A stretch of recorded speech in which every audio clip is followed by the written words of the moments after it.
Amén. Y en orden, por favor, vamos a pedirle a los niños de la escuela dominical que también puedan salir. A mis hermanos, a los que nos quedamos acá, les invito a abrir sus Biblias en la primera carta a los Corintios. Primera carta a los Corintios. Vamos a estar leyendo en el capítulo 7. Vamos a continuar la lectura, ¿cierto?, de la semana que leímos la semana pasada.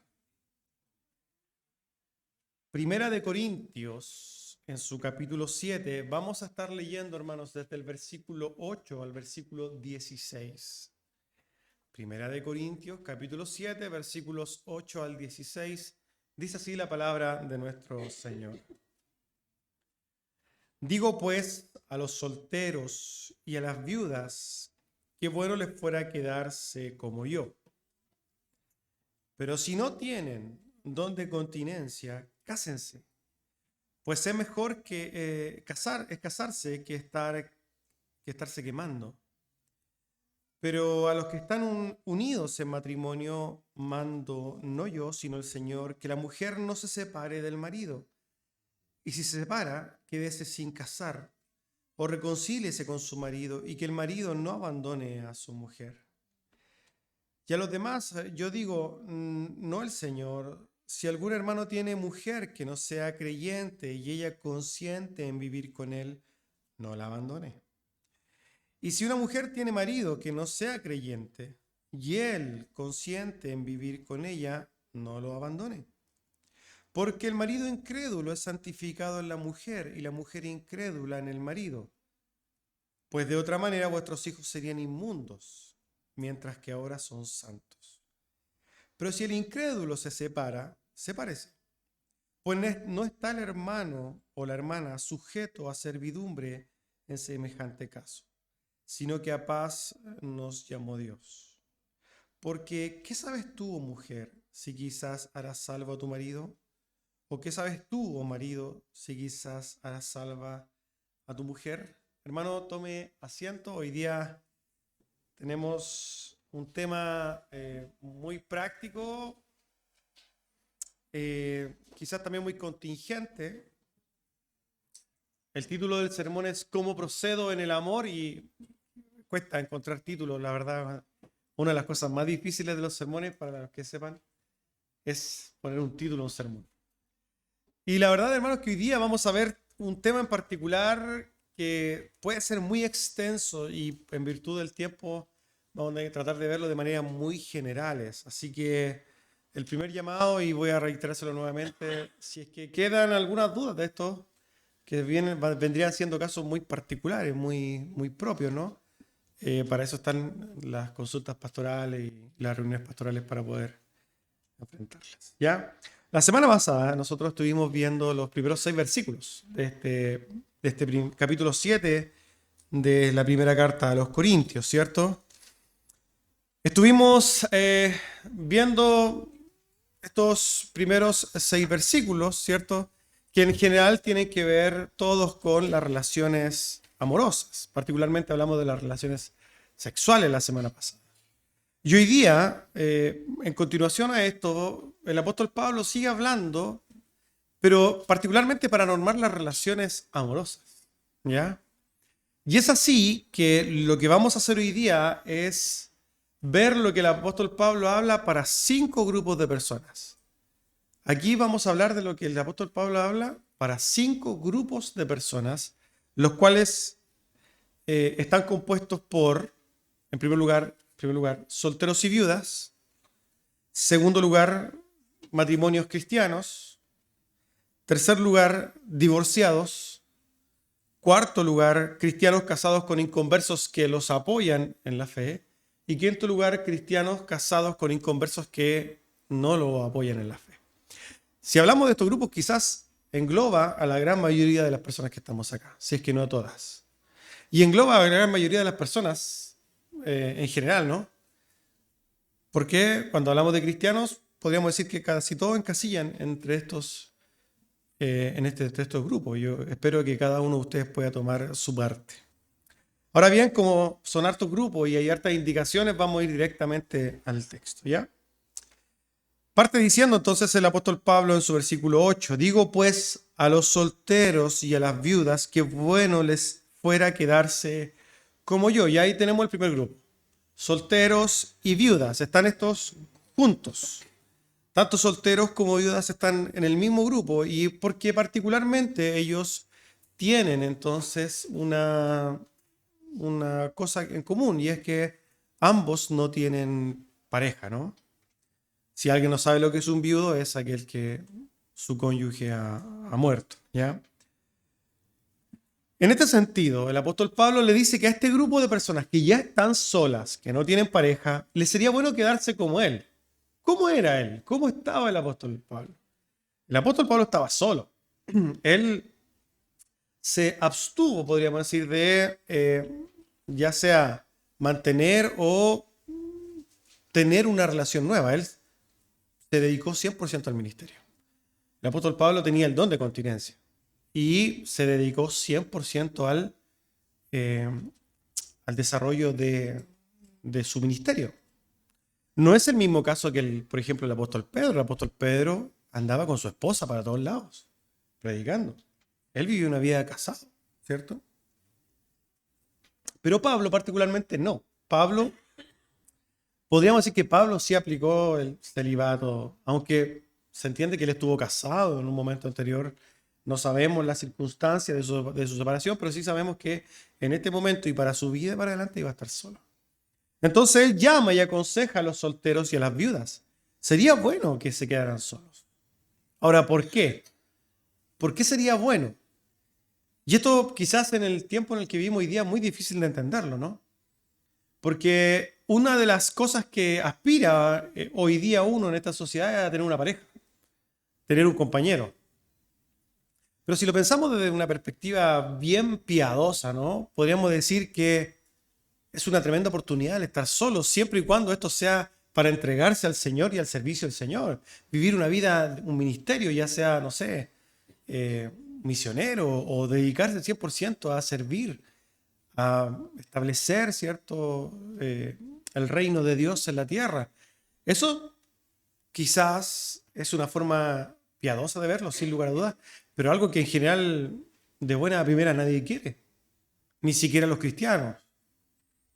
El apóstol Pablo dice, bueno, sería bueno, pero con ese afán, ¿no? Para que usted vaya y entregue 100% su vida al Señor. ¿Ya?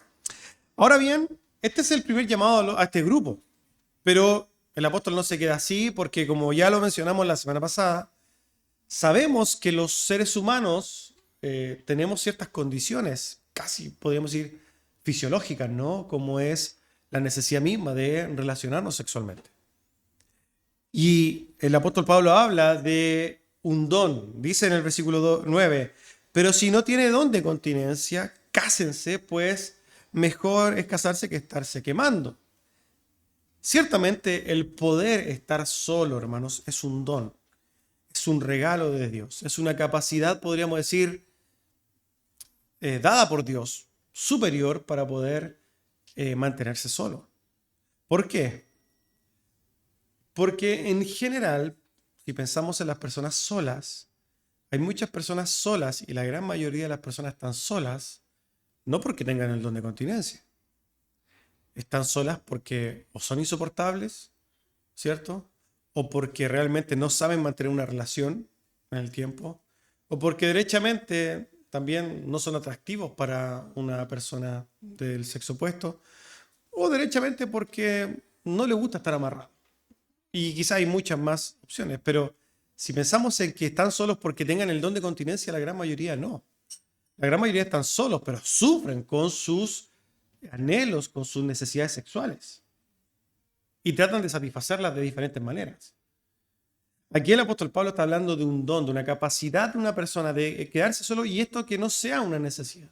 O que si surge esta necesidad, él pueda controlarla en el Señor.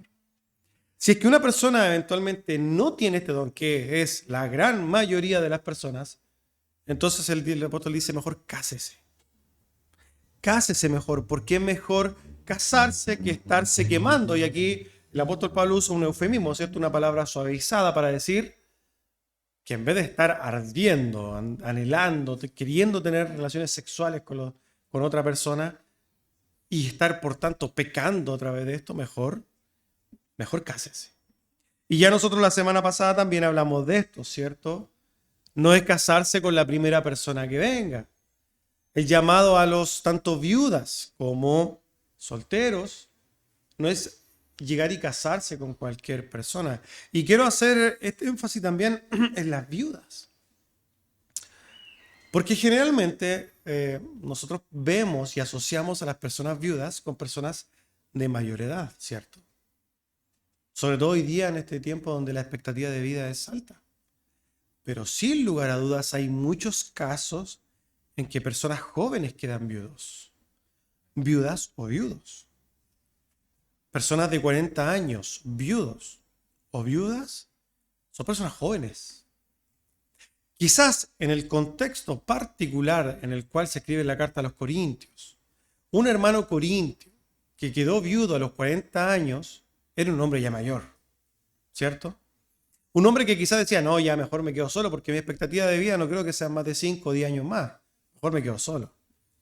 Pero hoy día no, hermano. Hoy día los 40 son los antiguos 20, ¿no? Tenemos 40 años, estamos jóvenes todavía. Nos queda una vida por delante. Y es entonces necesario entender esto. Si una persona queda viuda hoy día y no tiene el don de continencia, también cásese. Ahora, si usted quedó viuda a los 70 años, no se case, no es necesario. O mejor, dedíquese al Señor. Hay muchas cosas que nosotros, también quizás en esta iglesia en general es joven, pero necesitamos de la experiencia de hombres y mujeres mayores también, que nos pueden enseñar en muchas cosas. Y el Señor también los puede usar de muchas maneras. En la predicación, en el servicio, en el consejo. Fíjense que a mí me da mucha pena ver gente que está en el mundo, personas que ya tienen 60, 70 años y no tienen ningún afán en la vida. No tienen ningún propósito, están esperando a morirse. Y yo siempre que los veo digo, qué terrible ver personas así, siendo que en la iglesia de Cristo y en la obra de Cristo hay tantas cosas que hacer. Personas que podrían estar todo el día ocupadas, que no le daría el tiempo para nada por estar ocupados en las cosas del Señor. Pero ahí están, desperdiciando sus vidas, sin propósito alguno, y esperando a morirse. No, hermanos. Si una persona queda viudo o viuda a una edad ya avanzada, no ande buscando en volver a ser un lolo, ni mucho menos. Dedíquese a servir al Señor. Ahora, el consejo del apóstol Pablo es que si no tiene el don de continencia, bueno, cásense. Jóvenes, si no tienen el don de continencia, cásense. Pero ya sabemos, no a cualquier persona. ¿Cuántas veces hemos escuchado al varón yendo a buscar a la egipcia o la mujer yendo a buscar al egipcio diciendo, no, si yo lo voy a convertir? Eso nunca sucede. Nunca sucede. Derechamente termina tanto el egipcio como el, entre comillas, cristiano fuera, mostrando que no es que perdió la salvación, sino que nunca la tuvo, porque derechamente aquel que es salvo obedece al Señor. Pero no, el cristiano porfiado, que no es cristiano, sino que viene, se relaciona con la iglesia, pero su corazón está afuera, finalmente muestra que no era de aquí. Y llega al punto donde tiene que elegir entre el egipcio y el Señor, entre Egipto y la tierra de Canaán, y se devuelve a Egipto. Y se va para Egipto. Y se nacionaliza egipcio. Y es Egipto, es de Egipto, entonces ya se perdió. Así funciona. No, hermanos. Cásense. Pero cásense como el Señor dice. Busquen una mujer cristiana, un varón cristiano. Y hago esta aclaración. No es cristiano el que viene a la iglesia 5 o 10 veces. O que venga 20 veces no significa que sea cristiano. O que venga un año no significa que sea cristiano. Un cristiano es aquel que se ha arrepentido, ha creído, ¿cierto? Realmente en Jesucristo y ha entregado su vida a Cristo. Y vive para Cristo y tiene frutos de conversión, ¿cierto? La congregación es uno de ellos, pero el cristiano también se ve afuera, por sobre todo. Se ve cómo perdona, cómo se relaciona, qué hay en su boca. ¿cierto? ¿Cuáles son sus frutos? Muchas veces venimos acá, ¿cierto? A la iglesia, vemos uno, uy, una hermana que es linda y vino 2 veces a la iglesia, no, si es cristiana, y después no se dan cuenta que vino porque se sentía mal, ocupó al Señor de hospital, se fue de nuevo al mundo y todo se destruye. No, hermanos, tengan cuidado al elegir. Entonces, en resumen, consejos para el primer grupo de personas, tanto viudas como solteras. Si tienen el don de continencia, quédense solos y sirvan al Señor. Esto es algo dado por Dios. Pero a la gran mayoría que no lo tiene, a la gran mayoría que no tiene este don de continencia, cásense. Pero busquen un compañero en la fe. ¿Ya? Vamos al segundo grupo, los casados. Versículo 10. Pero a los que están unidos en matrimonio, mando no yo, sino el Señor, que la mujer no se separe del marido. Y aquí vamos a hacer una aclaración, porque como ya más adelante habla de matrimonios compuestos por cristianos e inconversos, aquí estamos hablando de cristianos cristianos. Win-win, ¿cierto? Cristianos con cristianos, matrimonios compuestos por cristianos.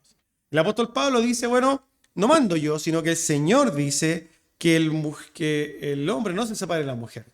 Casi citando las palabras del Señor Jesucristo cuando dice, bueno, lo que juntó el hombre, lo que juntó Dios, no lo separe el hombre. El matrimonio es una institución, ¿cierto? Sagrada, instituida por Dios, donde manda al hombre y a la mujer que ambos dejen a sus padres y se unan.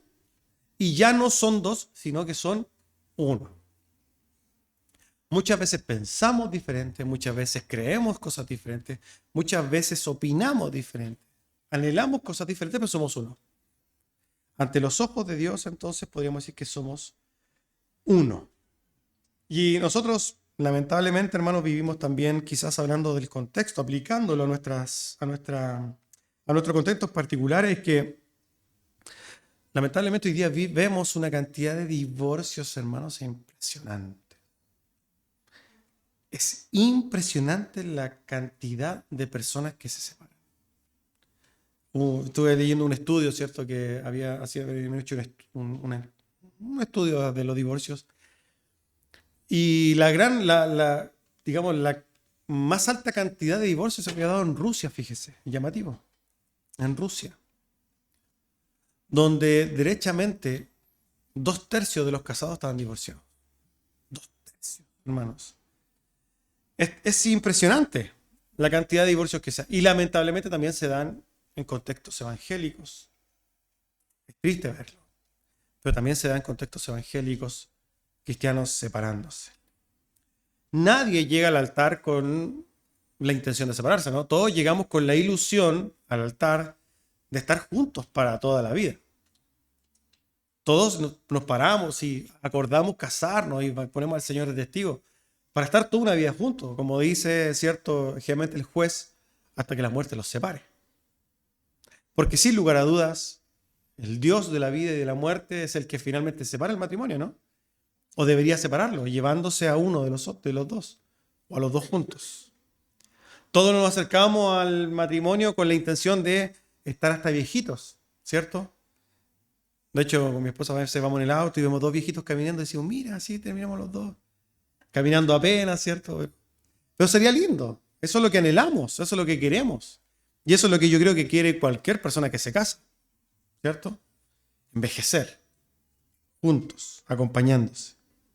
Ahora bien, hermanos, el Señor manda en su palabra que no nos separemos. Pero tampoco nos deja solos. No es como, vayan ustedes y no se separen. No, el Señor nos deja su palabra. Y en su palabra el Señor nos da un secreto, algo hermoso, infalible. Y cuando digo que infalible, es infalible. Una herramienta infalible para que usted nunca se separe de su esposa. Hay una receta. Vamos a hacer un libro. La receta para tener un matrimonio eterno. ¿Existe esa receta? Sí, existe. Y existe en la Escritura. Y esa receta, hermanos, es: ama a tu esposa como a ti mismo. Ama a tu esposa como Cristo amó a la iglesia. Esa es la receta. Ama a tu esposa con el amor de Cristo, de forma perfecta. Cristo no nos ama sentimentalmente. Cristo no nos ama si estamos feos o hermosos, delgados o gorditos. Cristo no nos ama dependiendo si olemos bien o olemos mal. Cristo no nos ama si es que estamos enojados o estamos contentos. Cristo no nos ama si es que hacemos o no hacemos la cama, ¿cierto? O si cocino o no cocino bien. Cristo nos ama incondicionalmente. Y el matrimonio, entonces, para que dure para toda la vida, debe estar compuesto por dos personas que se amen incondicionalmente. Cuando dos personas se aman incondicionalmente, infalible. Toda la vida juntos. Ahora, ciertamente, hermanos, es un tema difícil, ¿no? ¿Quién puede amar como Cristo amó? Es difícil. Imposible, por lo demás, sin lugar a dudas. Pero la vida del cristiano, hermanos, es una carrera. Nosotros vamos en la vida del cristiano como una carrera. Y en esa carrera tenemos ciertos objetivos. Y esos objetivos se repiten continuamente. Esos pequeños objetivos es el mismo objetivo. Parecernos a Cristo cada día más. Es como que si corremos 50 metros, el objetivo ahí es parecernos más a Cristo. Pero a los 100 metros hay otro objetivo, que es parecerse más a Cristo. Y a los 500 metros hay otro objetivo, parecerse más a Cristo. Y a los 1000 metros hay otro objetivo. Adivine cuál es. Parecerse más a Cristo. La vida del cristiano es parecerse más a Cristo. Y parecerse más a Cristo no significa dejarse barba, pensando que Cristo tenía barba, no dejarse el pelo largo, ¿cierto? Sino que es moldear nuestro carácter al carácter de Cristo. Ir generando un carácter cristiano. Ser más perdonadores, ser más pacientes, ser más abnegados, ser más misericordiosos, ser más entregados, ¿cierto? Más esforzados, más sacrificiales, etc. Esa es la vida del cristiano. Y conforme nosotros maduramos más en la fe, mejores esposos y esposas somos. ¿Por qué? Porque nos vamos pareciendo a Cristo. Y el amor que le vamos entregando a nuestra esposa o esposo va siendo un amor acercándose a la perfección. ¿Quieren tener la receta, cierto, de un matrimonio feliz? Amen a sus esposas como Cristo amó a la iglesia. De manera incondicional. Con un amor ágape. Sin esperar nada a cambio. Ah, no, es que mi esposo deja la ropa tirada. Ámelo igual. Es que mi esposa nunca me tiene el almuerzo cuando llego a la casa. Ámela igual. No, es que mi esposo me deja poca plata para cocinar. Ámelo igual. No, es que mi esposa anda todo el día fea en la casa. Ámela igual. No se trata de las circunstancias. No es esperando nada a cambio. Es amando incondicionalmente. Esa es la receta infalible para un matrimonio feliz. Ahora bien, como nosotros también lidiamos y tenemos corazones perversos y engañosos más que todas las cosas, muchas veces también cometemos tremendos errores. Y como cristianos podemos cometer errores tan grandes que incluso podemos llegar a separarnos como cristianos. Pregunto, ¿puede un matrimonio cristiano compuesto por dos creyentes separarse? La respuesta es sí. Sí, hermanos. ¿Puede un matrimonio cristiano separarse? Se puede dar. Ciertamente va a hablar, ¿cierto?, de una inmadurez de una o de las dos partes. Eso es para el análisis, pero de que existe la posibilidad, no la generalidad, ojo con esto, de que existe una posibilidad de que ambos puedan separarse, sí existe. De hecho, el Señor cuando norma, ¿cierto?, el tema del divorcio, lo vamos a ver a continuación, establece podríamos decir, una ley, un permiso para separarse en ciertas circunstancias. Y es ahí entonces cuando el apóstol empieza a hablarle entonces a otro grupo de personas. Ya sabemos en resumen que el mandato para el grupo de personas de cristianos casados es no se separen. Ámense, ya saben cómo hacerlo. Pero aquí, para las personas que no pudieron cumplir eso, se encasillan en otro grupo de personas y es un grupo de personas divorciados. Ese es el tercer grupo, los divorciados. Dice así el Señor en su palabra. Y si se separa, quédese sin casar. O reconcíliese con su marido y que el marido no abandone a su mujer. Como hemos dicho, el apóstol también tiene claro que en ciertas circunstancias en un matrimonio cristiano puede haber una separación. Particularmente, ¿cierto? Nosotros sabemos que esto se da en circunstancias muy, pero muy complejas en un matrimonio. La verdad es que ciertamente el matrimonio es algo complejo, ¿cierto? Dos personas imperfectas tratando de hacer algo perfecto es algo que incluso suena algo ilógico. Por eso la norma de afuera, la Biblia, la verdad de la Escritura, nos ayuda a normarnos. Lo primero que se establece y que hay que establecer claramente es que Dios no quiere que el matrimonio se separe. Eso está claro. Es por eso que el apóstol Pablo dice, reconcíliese con su esposo, ¿cierto? O que el marido no abandone a su mujer. Lo primario, porque digamos lo esencial del matrimonio es que se mantenga juntos. Eso está claro. Que se reconcilien, que vuelvan a estar juntos. Pero hay casos en los que esta cosa nunca se vuelve a dar. El apóstol, hablándole a los divorciados, y yo no sé si hay divorciados, creo que sí,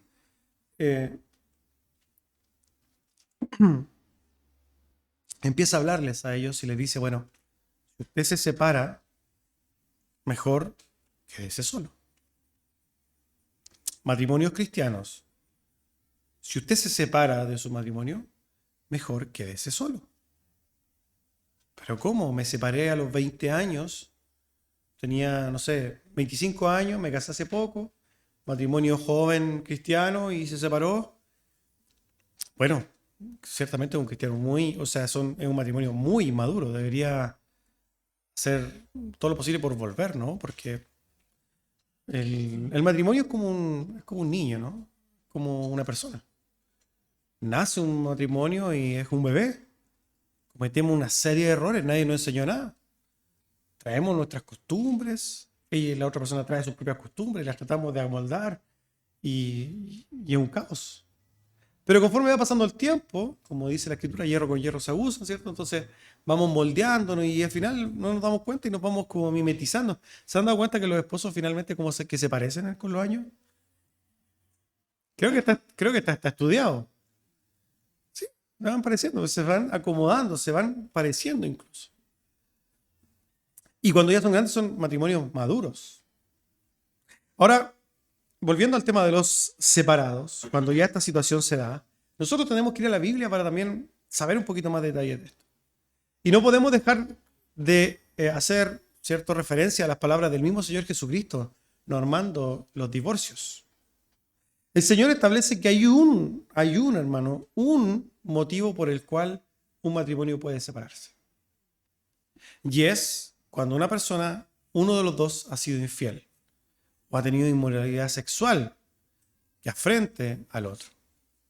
Ahí el Señor es la única, podríamos decir, ocasión donde el Señor dice, bueno, si esta situación se da, tú puedes darle carta de divorcio, tú puedes separarte. Aunque primariamente el llamado es a la reconciliación y al perdón. El llamado primario es al perdón. Pero cuando muchas cosas suceden y un montón de circunstancias se dan y no se llega al acuerdo, el afectado puede decir yo me separo. Pero esto tiene ciertas consecuencias, ojo con esto. Porque las consecuencias que va a traer esto es que el que adulteró, el adúltero, no puede volver a casarse y no puede volver a tener relaciones con nadie. ¿Por qué? Porque convierte a su pareja, la que encuentre por ahí, en una adúltera también. Y por tanto, esas dos personas, tanto el adúltero como la pareja nueva que encontró, se transforman en personas adúlteras ante los ojos de Dios. Ya sabemos que los adúlteros no entrarán al reino de Dios. En otras palabras, pongamos un ejemplo, yo adultero en contra de mi esposa, ¿cierto? Y ella me dice, bueno, no va más. Y yo tengo dos opciones ya. Soy un adúltero separado, que profeso la fe por lo demás. ¿Qué voy a hacer? ¿O qué debería hacer? Yo debería guardarme a los apóstoles Pablo y luchar contra mi no don de continencia y vivir una vida para el servicio del Señor. Porque si yo busco a Juanita y tengo una relación con Juanita, no solamente me constituyo adúltero yo, sino que constituyo adúltera a ella y la condeno. Ahora, ustedes dicen, oye, pero qué duro, qué fuerte. Sin lugar a dudas, por hermano. Porque a grandes problemas, grandes soluciones. El Señor establece duras condenas a aquellos que adulteran justamente para que no lo hagan. Para que usted medite muy bien si está mirando con otros ojos, ¿cierto?, a la mujer ajena. Si está mirando con otros ojos al vecino, al panadero, como dicen, al jardinero. Ojo, tiene que tener mucho cuidado si es que el hombrecito empieza a mirar a la compañera de trabajo con otro ojo. Tenga cuidado. Si sucede, nuestros corazones perversos dicen, no, si yo lo manejo. No. Y si usted llega a caer en eso, las condenas son fuertes. Esto el Señor lo norma de una manera muy dura porque anhela que el matrimonio esté para toda la vida.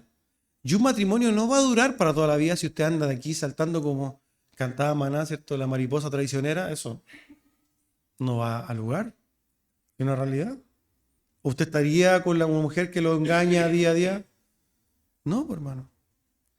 Los matrimonios se deben fidelidad. Y en ese sentido, no solamente se debe la fidelidad, sino que el cuidado a ser fieles.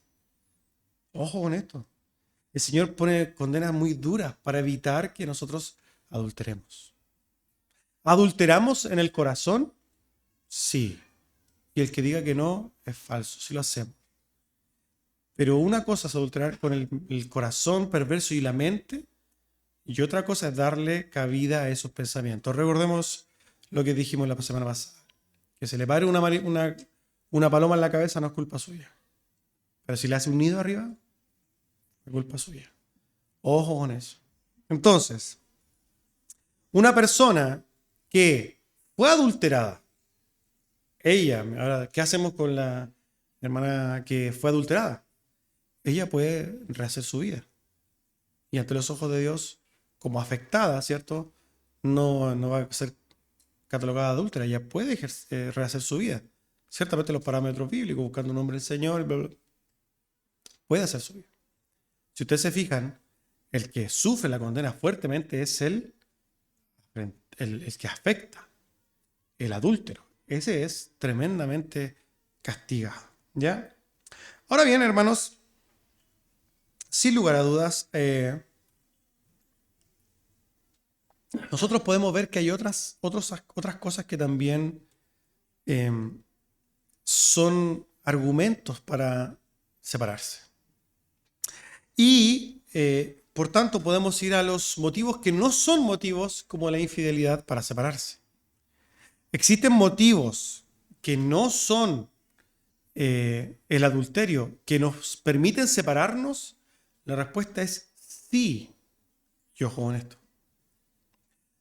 Hay otras circunstancias que son muchas, porque cada matrimonio es un mundo y suceden muchas cosas, ¿cierto? Donde se pueden llegar a ciertas situaciones donde el matrimonio no puede seguir su camino, no puede seguir juntos. Esto particularmente se va a dar, hermanos, en contextos donde, pensémoslo así, existe una gran posibilidad que uno de los cónyuges no sea cristiano. Por ejemplo, nosotros vivimos en un contexto donde la iglesia evangélica igual tiene muchos años en Chile, más de 100 años. Y nosotros podemos escuchar testimonios tristes de hermanas en la fe donde eran golpeadas por sus esposos y no se separaban. ¿Por qué? Porque pensaban que si se separaban estaban de alguna manera pecando contra Dios. Pero hermana, si usted sufre abuso, golpe o un abuso derechamente, no solamente tiene que divorciarse, sino que tiene que denunciar a su esposo. También lo digo con las esposas, porque aunque ustedes no lo crean y puedan reírse de esto, existen hombres maltratados por sus esposas. Existe. También existe. En esos casos, se parece. Se parece. Y demande. Ahora bien, ¿qué hago entonces cuando yo me caso o me separo por una circunstancia que no es una infidelidad matrimonial? El apóstol Pablo dice, quédese sin casar.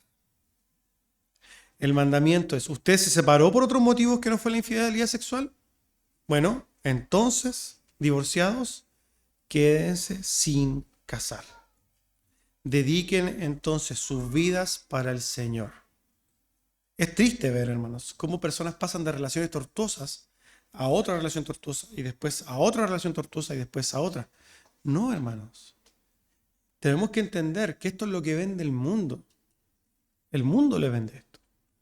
Pero una persona, para ser feliz, no necesita estar casado. Ojo con esto.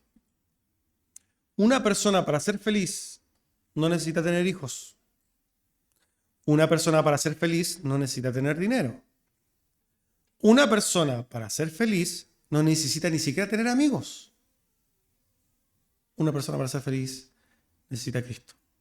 Y nada más que Cristo. Ahora, Cristo ocupa o puede ocupar todo lugar en nosotros, pero por amor también nos da la comunión de los santos, la iglesia, los matrimonios, nos llena de bendiciones. Pero ojo, lo único que es indispensable para la vida de un ser humano es Cristo. Y por tanto, puede no tener esposa, no puede tener hijos e incluso amigos, pero si tiene a Cristo, tiene todo lo que necesita. Amén. Entonces, cerrando quizás un poco este consejo a los divorciados, ya saben cuáles son las normas. Si usted se casó porque se separó porque fue adúltero, mejor quédese solo. Si usted se separó porque fue adulterado, sufrió el adulterio, bueno, puede rehacer su vida. Ahora, si usted se casó por otras cosas, que ahí, hermano, por eso yo le dije al principio, hablar de todas es imposible, son muchos casos. Entonces, quédese solo. Cabe recalcar que cualquier situación particular se debe ver de manera personal y dejo las puertas abiertas para que puedan preguntarme después particularmente, ¿no? Ahora bien, vamos a seguir con otro grupo. Dice el versículo 12, 13 y 14. Y a los demás, yo digo, o sea, ya habló a 3 grupos, ¿no? Solteros y viudas, casados cristianos y separados. Pero dice, voy a hablarle a otro grupo, a los demás. Digo yo, y aquí va a hablar de 2 grupos particulares. Si algún hermano tiene mujer que no sea creyente y ella consiente en vivir con él, no la abandone. Y si una mujer tiene marido que no sea creyente y él consiente en vivir con ella, no la abandone. Porque el marido incrédulo es santificado en la mujer y la mujer incrédula en el marido. Pues de otra manera, vuestros hijos serían inmundos, mientras ahora son santos. El primer grupo que vemos entonces es de creyentes casados con personas incrédulas. Es muy común, hermanos, ver esto en las iglesias. Hermanas que vienen solas a la iglesia. Eso se da más, no sé por qué. En general puede ser que el hombre sea como menos empático con la mujer, menos sentimental, que como que, aunque mi esposa me deje solo, que vaya. Y yo lo digo por testimonio propio, ¿no? Yo fui un marido inconverso. Tengo que reconocerlo. 5 años fui un marido inconverso. Mientras mi esposa iba a la iglesia, ¿cierto? Yo me quedaba en la casa viendo partidos, haciendo un montón de cosas. Sí, yo fui un marido inconverso. Es raro ver, ¿cierto?, a un hombre que venga a la iglesia solo. Generalmente su esposa, como más empática, la acompaña. Por último, está ahí, está con una cara de que no le importa nada, pero está, ¿cierto? Pero en general el hombre no acompaña mucho. Generalmente uno ve a la mujer sola. Ahora, independiente de esto, el consejo es para ambos, tanto para hombres como mujeres que tienen maridos o cónyuges inconversos. El Señor, a través de las palabras del apóstol Pablo, dice que si estos inconversos no les impiden de alguna manera vivir su vida en la fe, si no son piedra de tropiezo para la fe, quédense casados. ¿Están unidos en yugo desigual? Sí, pero hay una institución puesta por Él, que es el matrimonio que el Señor respeta y pide. Entonces que ya si están casados, no hay nada que hacer, quédense casados. Conserven eso. Y lo hace argumentando algo aquí. Dice ahí el apóstol que el hombre inconverso es santificado en su esposa. Yo me acuerdo que cuando yo era marido inconverso, yo veía estas palabras o me las decían, o de hecho creo que mi misma esposa me las decía, y yo creo que ella misma creía que porque ella era creyente y yo era inconverso, al decir que estaba santificado estaba salvo. Yo lo entendía así, como no entendía nada de Biblia, no sabía nada.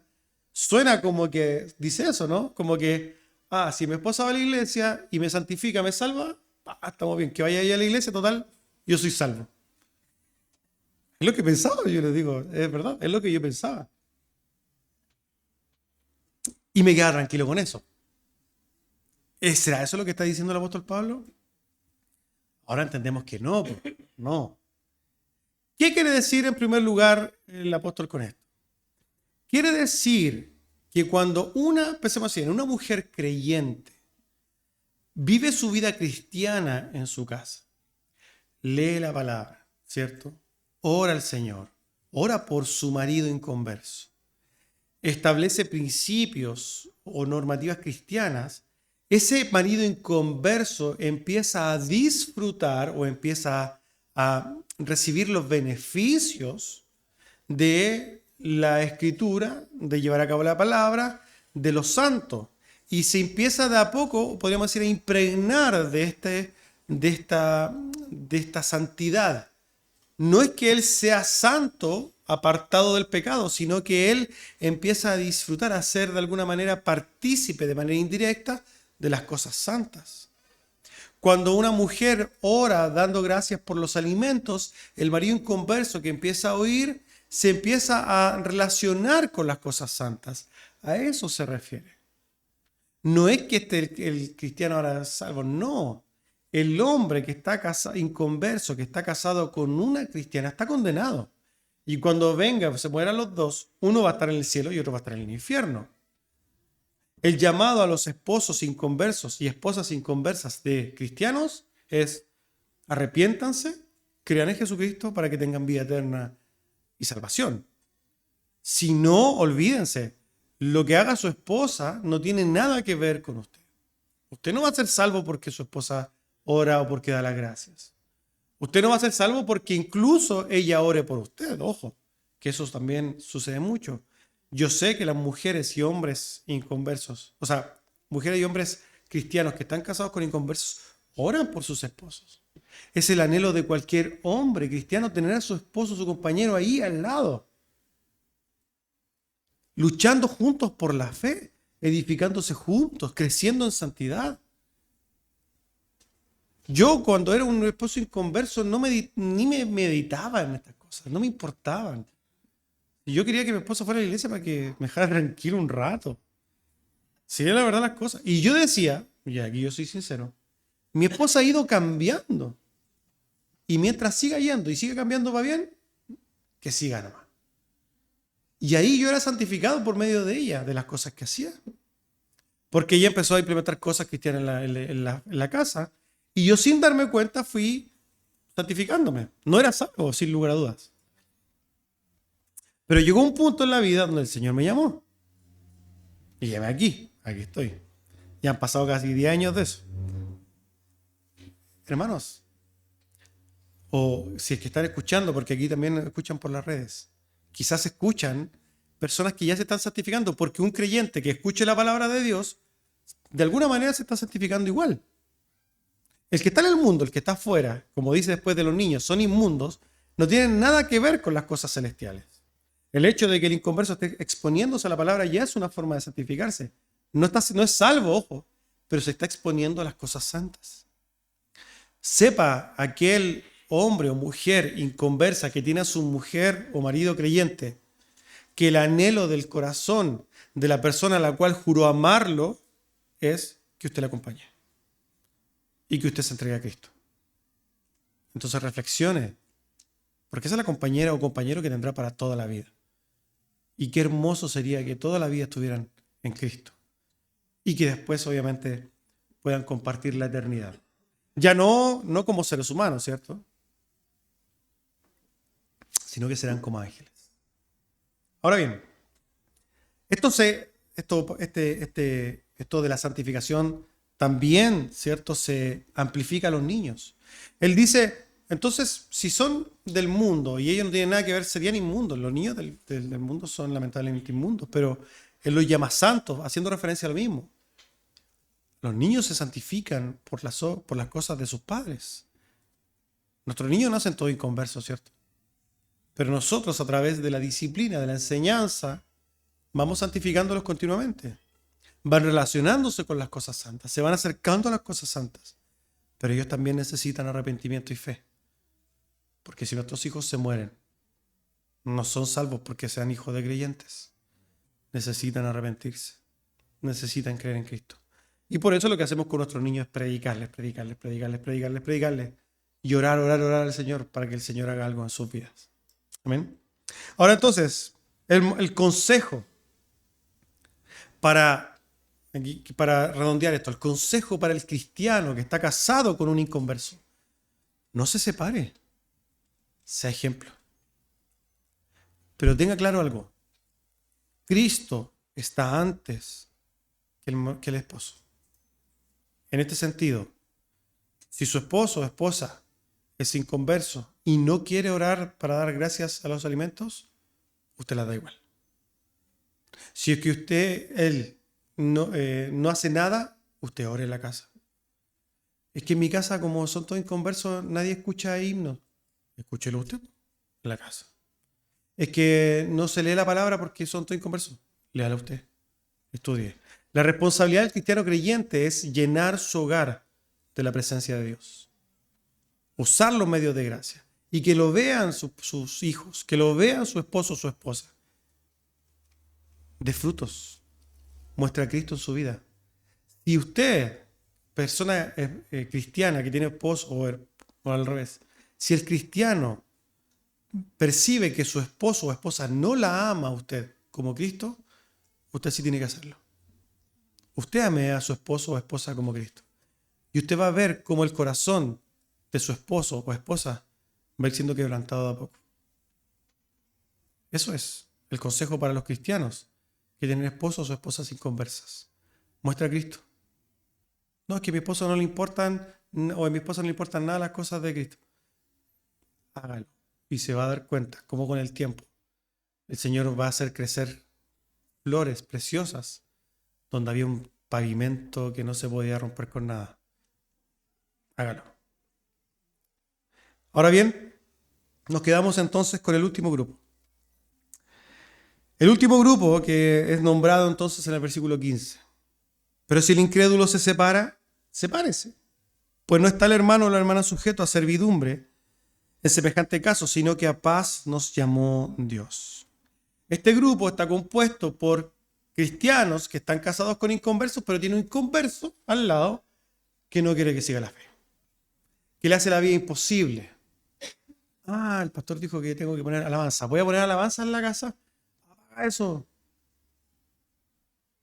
Yo sé que me tengo que congregar. Voy a congregarme. No, ¿por qué va a ir a molestar allá? No, ay, tengo cosas que hacer, necesito que cuidar a los niños, ¿no? Y le hace la vida imposible para que no pueda ejercer la fe. Si está el inconverso que no quiere que siga la fe, también sucede esto. Muchas veces los matrimonios están compuestos por dos personas que se conocieron en el mundo. Cuando encontramos una persona cristiana y uno no creyente, generalmente se da el hecho de que ellos se casaron o se conocieron antes de que los dos llegaran a la fe. Uno llegó a la fe. Y cuando tenían su matrimonio, mi esposa era bonita, era el alma de la fiesta, se arreglaba, era dicharachera. Y llegó a la fe y se puso fea, no se maquilló más, se puso fome. Entonces, ¿qué sucede? Al esposo ya no le gusta a su esposa, que se la cambiaron. Entonces, ¿qué le dice? Oye, desde que entraste a la iglesia, le echaste a perder. ¿Por qué? Porque el mundano quiere una mujer mundana. Los cristianos quieren una mujer cristiana al lado, ¿cierto? Entonces muchas veces se da esos contextos donde ya al esposo o a la esposa, no lo mismo, no le gusta su cónyuge cristiano, porque es fome, porque no quiere ir a la fiesta. Entonces le empieza a hacer la vida imposible. ¿Para qué? Para que lo siga cambiando para mal a sus ojos. Y empieza a ser podríamos decir, un estorbo para la fe. Incluso lo amenaza y le dice, mira, elige, o seguí yendo o me voy yo. ¿Qué dice el Señor ahí? Se parece. Se parece. ¿Por qué? Y aquí abajo también hay un tema importante. Porque el Señor dice que cuando se da ese contexto, la mujer ya no está sujeta a ese yugo. ¿Qué quiere decir eso? Que esa mujer está libre. Y está libre para realizar su vida también. Esa persona, esa mujer no está sujeta al yugo del matrimonio. El que rompió de alguna manera el vínculo, el pacto matrimonial fue él, no ella. Y por tanto el Señor dice, ella ya no está sujeta a eso. Entonces, cásese. Y no hay normativa para ella. No le dice no te cases, no le dice nada. No, le dice, estás libre. Una mujer cristiana o un varón cristiano que ha sido abandonado por su mujer puede rehacer su vida también en los términos cristianos. Entonces, resumimos que en los casos donde un cristiano está casado con una persona que no quiere estar con ella en la fe, está libre. Está libre y puede entonces rehacer su vida. Amados hermanos, yo entiendo que esto es difícil, sin lugar a dudas, de entender. O sea, es difícil de aplicar porque esto va en contra de las normativas de lo que establece el mundo. Pero estos llamados distintos son dados por Dios por el bienestar y preocupándose de que nosotros seamos ciertamente edificados. El Señor dice que si bien puede separarse aquel hombre, dice que también nos ha llamado a tener paz. El trasfondo de poder separarse es tener paz. Y concluye el Señor dando un consejo a todos estos matrimonios inconversos de los dos grupos, tanto del que le apoya y del que no le apoya. Y Él les dice en el versículo 16, porque ¿qué sabes tú, mujer, si quizás harás salvo a tu marido? ¿O qué sabes tú, marido, si quizás harás salvo a tu mujer? Mostrar los frutos cristianos, ¿cierto? Pueden abrir las puertas para la predicación. Y la predicación abre la puerta a la salvación. Aquí el llamado a todo varón cristiano que tiene un marido o una mujer inconversa. Muestra a Cristo. Porque usted no sabe si el Señor va a llamar a su esposo o esposa. Usted no sabe. Mi esposa siempre me dice, yo no sabía, yo no pensé nunca que el Señor te iba a llamar a ti. Yo también pienso lo mismo. Yo nunca pensé que el Señor me iba a llamar a mí, claramente. Sobre todo viéndolo desde el otro lado del cristal. Nunca lo hubiera pensado. Hermanos, no hay ser tan vil y despreciable que no pueda ser llamado por el Señor. Y no hay ningún santurrón también, ni legalista, que no pueda ser llamado por el Señor. El llamado es a los esposos cristianos a que, en primer lugar, traten de hacer todo lo posible por mantener el matrimonio. Pero si es que se llegan a separar, siempre busquen la paz. Un cristiano, en otras palabras, no podría separarse del cónyuge que no quiere estar con ellos para hacer la guerra. No. La paz por sobre todas las cosas. Y la oración siempre persistente. Porque usted no sabe lo que el Señor va a hacer con el esposo o la esposa inconversa. Amén. Hermanos, vuelvo a repetirles, yo sé que este es un sermón que toma aspectos generales. Yo sé que hay muchas particularidades y esas particularidades, casos especiales, los vemos en consejería pastoral. Amén. Vamos a hablar brevemente y después vamos a cantar un himno. Amén.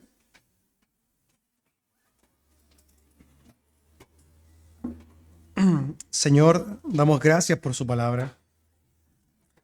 Gracias, Señor, por la normativa, el consejo, la preocupación constante que tiene, Señor, por enseñarnos a vivir, por darnos conocimiento en diferentes aspectos de la vida. Porque su palabra podemos encontrar no solamente el camino a la salvación, sino a una vida de paz, de bendición, de prosperidad, Señor. Gracias por ayudarnos a través del consejo de su palabra. Oramos para que en cada caso, Señor, usted vaya trabajando y moldeando nuestros corazones. Damos gracias en el nombre de Jesús. Amén. Hermanos, quiero invitarles a cantar un himno, el himno número 24.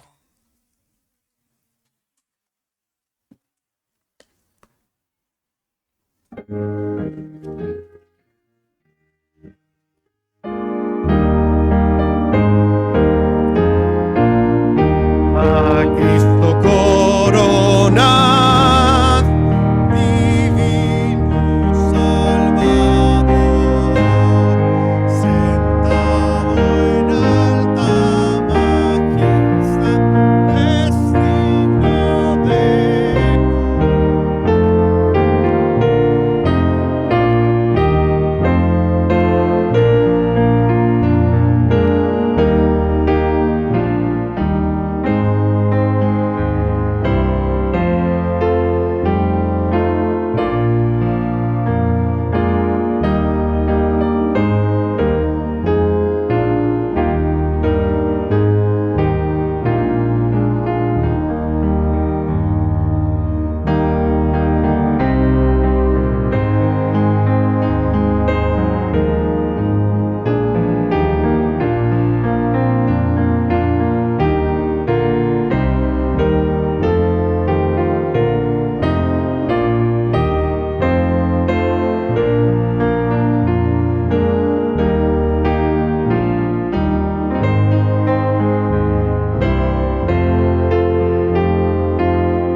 Oramos para que usted nos ayude, Señor, en la predicación del Evangelio en este momento, para que aliente nuestros corazones. Y oramos, Señor, dándole gloria, honra a usted, en el nombre y por los méritos de Cristo, nuestro Señor. Amén. Hermanos,